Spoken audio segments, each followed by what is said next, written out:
Bom, nessa aula a gente vai falar um pouco sobre as propriedades dos sistemas.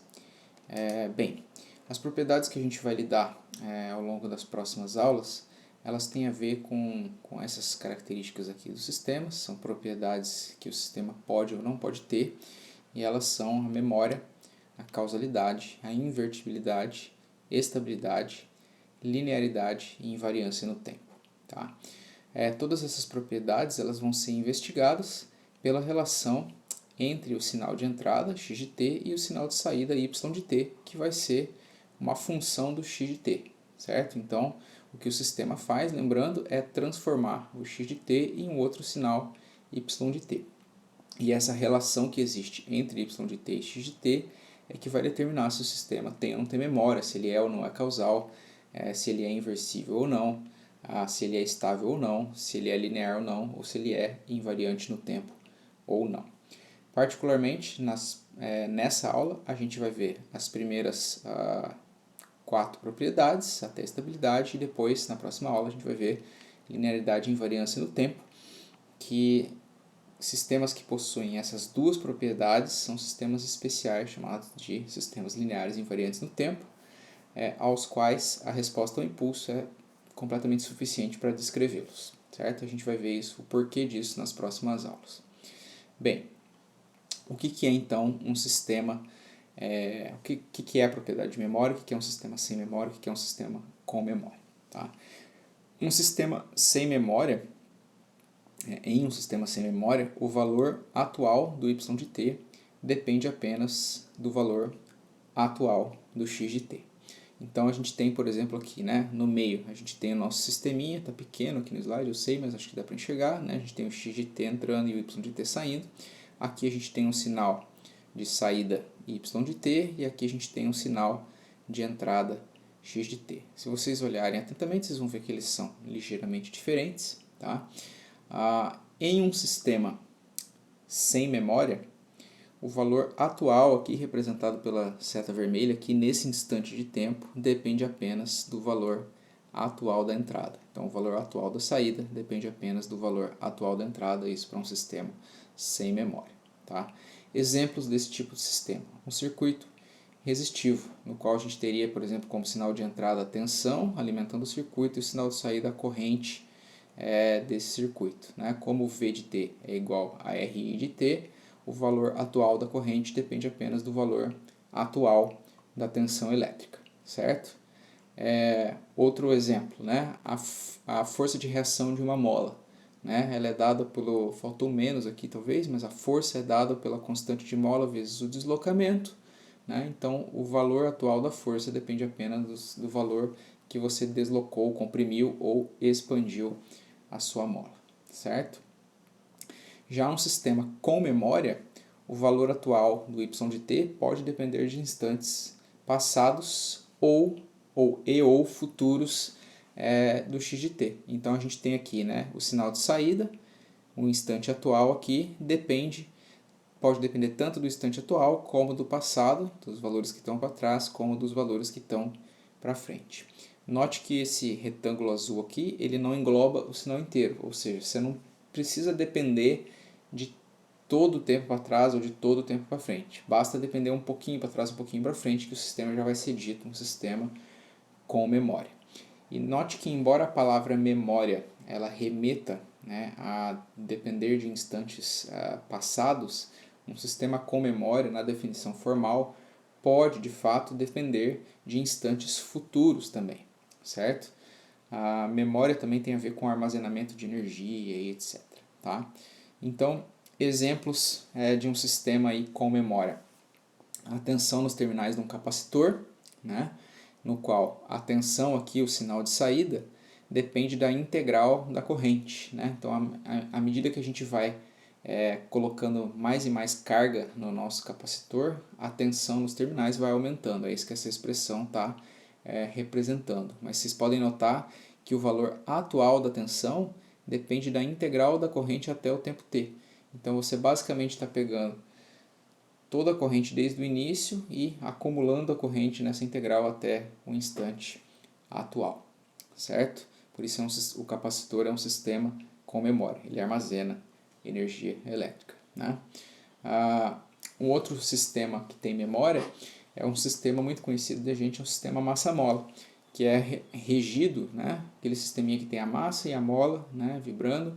A gente tem esse sistema regido por uma equação diferencial aqui no segundo grau, em que a gente tem a massa vezes a aceleração aqui, a derivada do deslocamento, o x de t no caso é o deslocamento, né? A gente tem o amortecimento e a gente tem o deslocamento. A gente pode ter um termo, aqui está a equação homogênea, né? Mas a gente pode ter um termo aqui que é a força. Então a força vai depender da derivada segunda do deslocamento. E nesse caso, né, se a gente tem a força dependendo da derivada segunda, a derivada remete ao passado, né? Então a derivada é o instante atual menos um instante infinitesimal anterior. Então depende do passado. Portanto, é um sistema com memória, certo? Uma outra propriedade, a segunda propriedade que a gente vê é a causalidade, tá?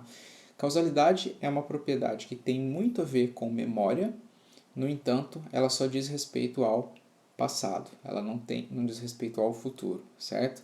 Então, em um sistema causal, o valor atual do y de t, esse valorzinho atual aqui, ele pode depender de instantes presentes ou passados.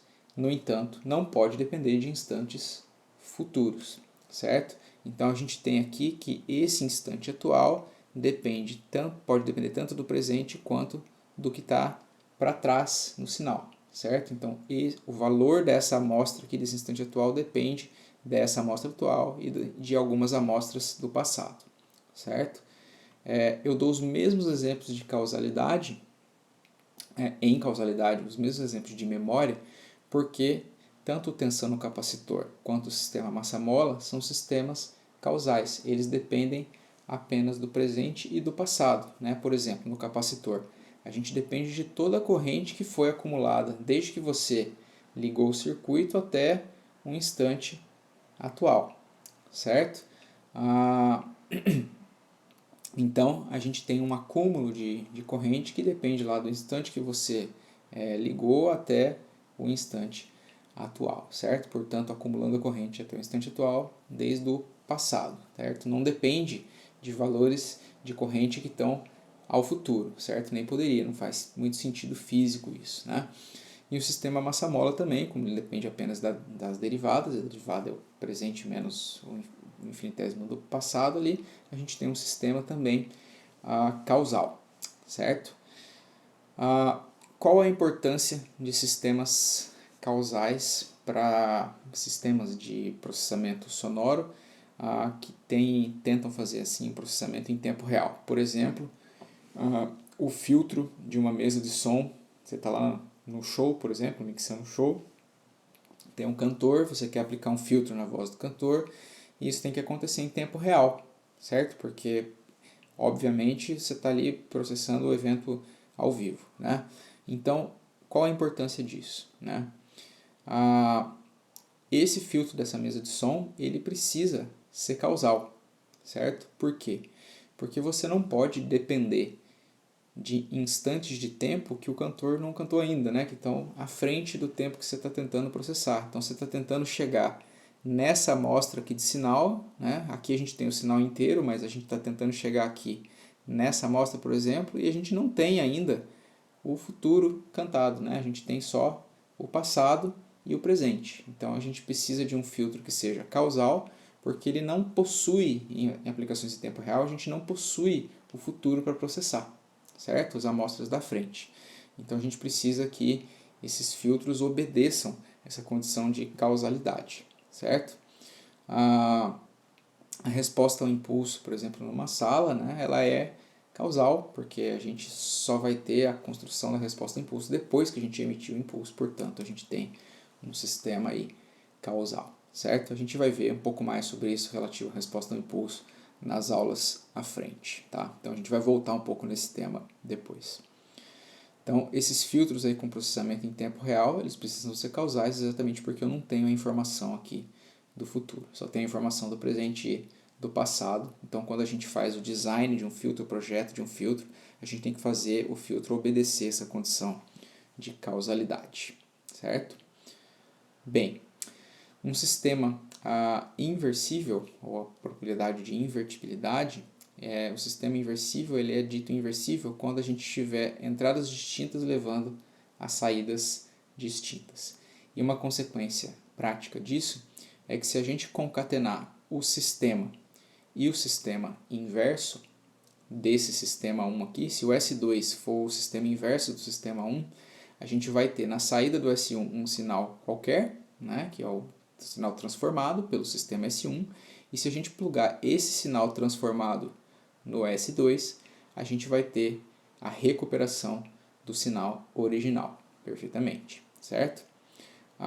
Uma aplicação, transmissão de dados criptografados. Por exemplo, você quer transmitir dados num canal, mas quer transmitir de maneira criptografada, então você passa o sinal que você quer transmitir por um sistema que vai criptografar, que vai codificar o sinal, você vai ter essa transmissão aqui dos EDT. Quem ouvir ou quem tentar acessar os EDT vai enxergar uma coisa criptografada, uma informação que está sem sentido, certo? Mas se alguém aplicar os EDT num sinal, aí, num decodificador, ele recupera o XDT original, certo? Um outro exemplo de inversão é retirar, por exemplo, a reverberação de uma sala. Imagina que a gente tem um sinal gravado num ambiente com reverberação, por exemplo, pode ter pouca inteligibilidade, e a gente quer retirar a reverberação. Então a gente tem o ZDT, que é o sinal reverberado pela sala, e a gente quer retirar a reverberação para escutar o sinal sem reverberação, certo? Isso é um exemplo de tentar inverter o sistema da sala, de criar um sistema inverso à sala, que acoplado, né, à sala nos dê o x de t. No entanto, isso não é tão fácil. Ou a gente consegue inverter até certo ponto, a gente não consegue uma recuperação perfeita desse x de t aqui, certo? Mas existem estratégias para fazer isso. No entanto, nem sempre a gente consegue recuperar exatamente o x de t. Nesse caso, o sistema não é perfeitamente invertível, ele vai ser parcialmente invertível, né? Mas a gente não vai lidar muito com sistemas inversos nessa disciplina, certo? Bom, e a última propriedade de hoje é a estabilidade, né? Em um sistema estável, quando a gente tiver entradas limitadas, por exemplo, se a gente tiver um x de t aqui, que esteja limitada aqui por uma amplitude, né? Mais b ou menos b. No caso aqui, nesse desenho, é mais 1 e menos 1.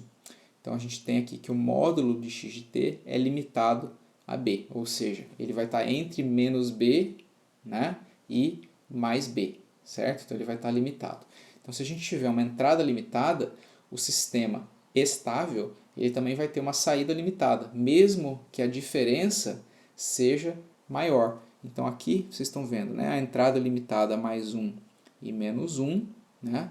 E aqui a saída é limitada, por exemplo, a mais 3 e menos 3. Esse sistema é estável, mesmo que os limites sejam maior, a saída é limitada quando a entrada é limitada, certo? Num sistema instável, essa saída explode, certo? Então a gente vai ter uma coisa muito além, né, no caso do limite, e na verdade a definição formal é que essa saída aqui, né, ela vai estar infinita, ela não tem limite, certo? Então ela não vai estar limitada por uma amplitude. Na prática, a gente quer limitar a saída do sistema a uma faixa de valores, certo? Que a gente considera aceitável, por exemplo, para não sobrecarregar um equipamento que está posteriormente na cadeia, por exemplo. Então a gente vai querer manter, por exemplo, o nosso limite de estabilidade aqui, por exemplo, em mais 3 e menos 3. E tudo que passar disso a gente vai considerar, por exemplo, como um sistema instável. Mas a definição formal é que esse C aqui, num sistema instável, ele é infinito, certo? Joia. Na próxima aula, a gente vai falar então sobre linearidade e invariância no tempo, o que são essas propriedades. Depois a gente vai fazer um pequeno exercício para a gente tentar estimar se um determinado sistema ele tem memória causal, é estável, é linear, variante no tempo. E aí depois a gente vai falar de convolução e outras coisas que vem na sequência, beleza? Até mais.